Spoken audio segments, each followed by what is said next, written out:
오늘의 사연 시작하겠습니다. 안녕하세요. 저는 30대 초반의 남자입니다. 너무 답답하고 힘들어서 이렇게 글을 쓰게 되었네요.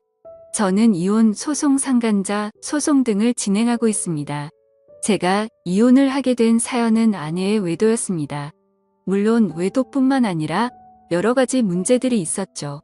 어떻게 이야기를 풀어야 할지 모르겠어서 아내의 외도 이야기부터 할게요. 저의 아내는 저보다 4살이 많습니다. 결혼 시작부터 마지막까지 그 나이차로 인해 아내와 처가 사람들에게 어린 놈의 자식이라는 말과 함께 무시를 당하게 될 줄은 몰랐네요. 아내의 외도 사유와 지금까지의 말과 행동들 전혀 나이로 사람을 무시할 사람들의 수준으로 적합하지 않았습니다. 아내는 결혼 생활 중 이혼 소송 시작하기 전까지 몇 개월 빼고는 전업주부로 살았습니다. 소득 활동은 오롯이 저의 몫이었습니다. 혼자 소득 활동을 하는 게 억울하진 않았습니다. 누군가는 해야 할 역할이었고 가족을 위한 당연한 일이었으니까요. 아내는 매일 집에만 있는 게 너무 스트레스였다고 이야기합니다. 여러 취미 활동 좋아하는 것들 해보고 싶은 것들을 해보라고 권유했었습니다. 하지만 아내는 제 조언을 무시하고 선택한 게 온라인 게임이었습니다.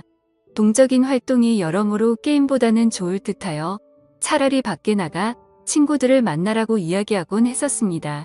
그럼에도 아내는 하루에 적게는 4시간가량 많을 때는 8시간에서 9시간가량을 게임에 몰두하였고 심각한 게임 중독 증세까지 보이기 시작했습니다.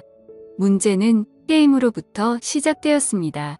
게임을 하느라 집안 살림이 점점 개판이 되었고 한 번은 아이가 열린 문으로 나가 행방불명되어 가슴을 쓸어내린 적도 있었습니다. 아이들에게는 매일같이 인스턴트 음식만 먹이고 소홀했습니다. 저에겐 그렇다 해도 아이들에게까지 너무 소홀해지는 것 같아 걱정이 많이 되었습니다. 제발 이런 부분만이라도 신경 써달라 매번 설득하고 타일러치만 변하는 부분은 없었고 오히려 상황은 악화되었습니다. 아내가 어느 순간부터 이어폰을 끼고 게임상의 친구들과 대화를 하기 시작했습니다. 물론 저는 대수롭지 않게 생각했고 아내가 스트레스를 풀기 위함이니 마음에 들진 않지만 크게 신경 쓰지 않았습니다.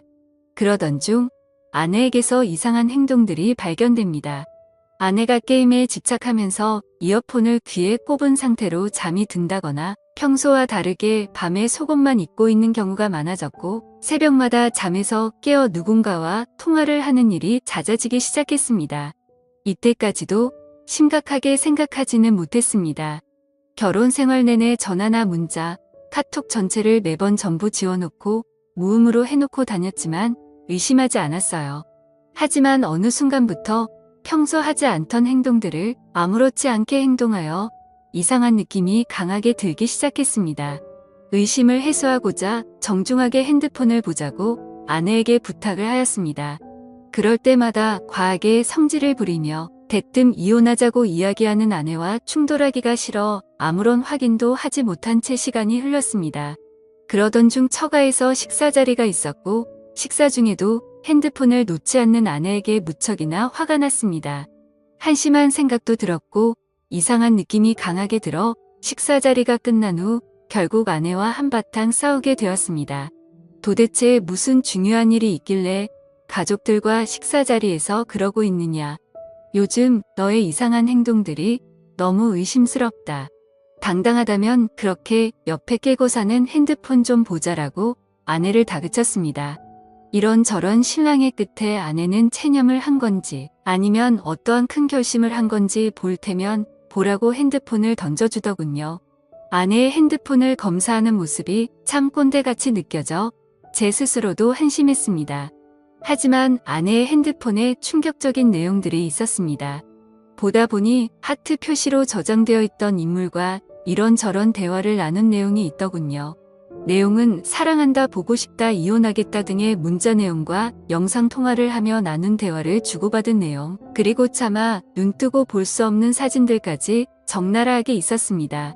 이게 뭐냐고 바로 아내에게 따졌고 아내에게서 황당한 응답을 듣게 됩니다.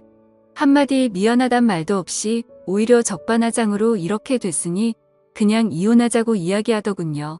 그냥 게임 속 작은 문화다. 실제로는 전혀 이상한 일 없는데 의처증으로 왜 사람 피곤하게 하냐고 합니다. 차라리 그냥 이혼하자며 이혼 후에는 차라리 본인도 자유롭게 살겠다며 이 생활이 너무 지치고 힘들다고 따집니다. 이혼하면 그냥 핸드폰 대화 내용 속에 그 상대와 잘해보겠다고 하면서요. 처음에는 믿기지 않았습니다. 아니, 믿고 싶지 않았지요. 한편으로 멍하기도 하고 너무 황당해서 그랬는지 오히려 아무렇지도 않은 느낌이 들었네요. 결국에는 게임으로 그 외에도 상대를 만났고 그놈과 게임도 같이 하고 영상통화, 카톡, 문자, 전화 등 심지어 전화상으로 더러운 영상통화까지 했더군요. 제가 같은 집에 살고 있는데 이런 말도 안 되는 짓거리를 하고 있었습니다. 아내와는 정말 말이 안 통했습니다. 일단 전 그놈과 아내에게서 진심 어린 사과를 받고 싶었습니다. 아내의 상간남과 통화를 하게 되었습니다. 증거가 모두 있는데 본인은 전혀 알지 못하고 해당 내용은 모른다고 잡아떼더군요.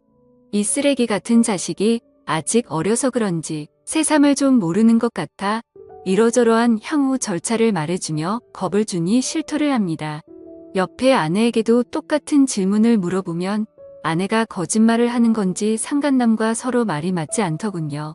그래서 저는 체크를 하면서 하나하나 따졌고 상황이 이상하게 돌아가는 걸 감지한 그놈은 전화를 일방적으로 끊었습니다. 전부 거짓으로 그놈과 짜고 치던 거짓말들이 적나라하게 드러나게 되었습니다. 그걸 참 그동안 바보같이 몰랐었네요. 너무 많이 믿고 살았나 봅니다. 당장 따게 한 대 올리고 내쫓는 게 맞지만 순식간에 벌어진 일들에 대해 정리할 시간을 가져야겠다고 판단했고 아내에게 작은 기회를 주었네요. 머릿속이 복잡한 상태로 며칠이 지났습니다. 보통 다른 사람들의 경우를 보면 아내가 미안해서라도 신뢰를 다시 회복하기 힘드니 어느 이유에서든지 거절을 하더라도 자신의 잘못의 행동에 대한 죄책감이 동반되는 행동을 하는데 아내는 달랐습니다.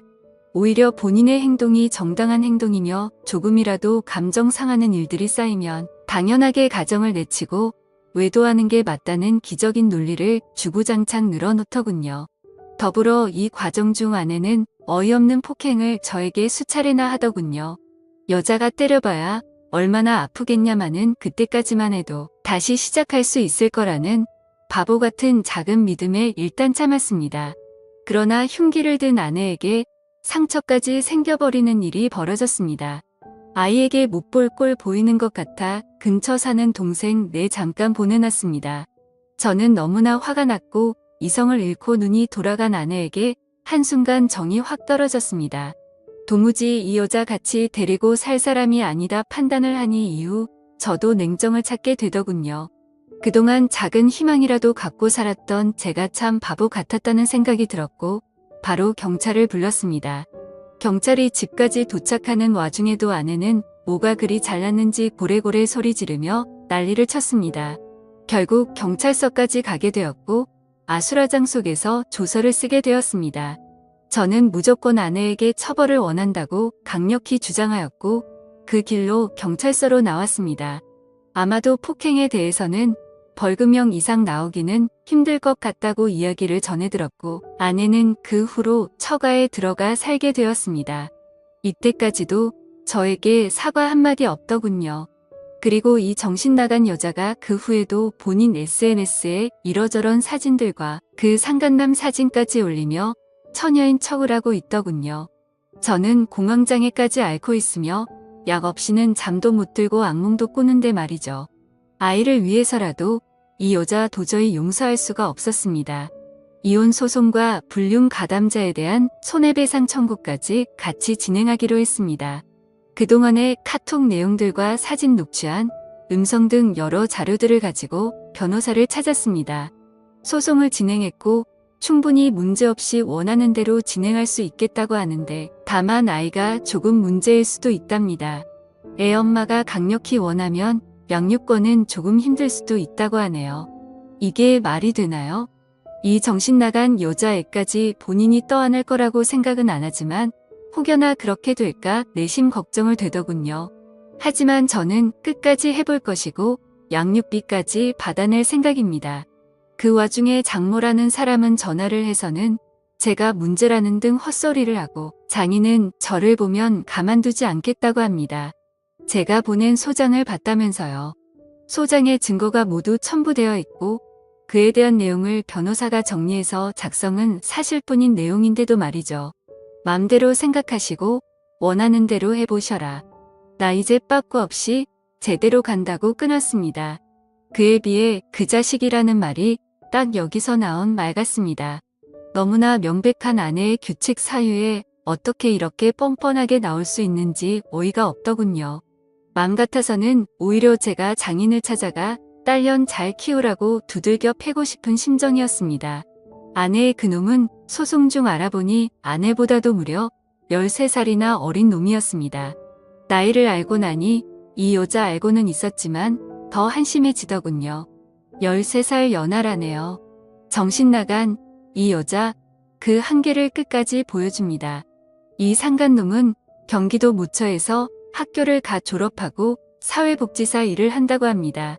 어떻게 이렇게 한 가정을 파탄내고 윤리 도덕의식을 강조하는 직업을 가질 수 있는지 의문만 드네요. 이 년놈들 끝까지 타협 없이 제 남은 인생 모두 투자해 인생 망하게 해주렵니다. 못난 제 사연 끝까지 들어주셔서 감사합니다. 좋은 하루 보내시고 좋은 반려자와 평생 행복한 일만 가득하시길 바라겠습니다. 저는 오늘도 힘들지만 힘을 내보렵니다. 오늘의 사연 들어주셔서 감사합니다. 여러분의 생각은 어떠신지 댓글 달아주세요. 재미있게 시청하셨다면 구독, 좋아요 부탁드립니다.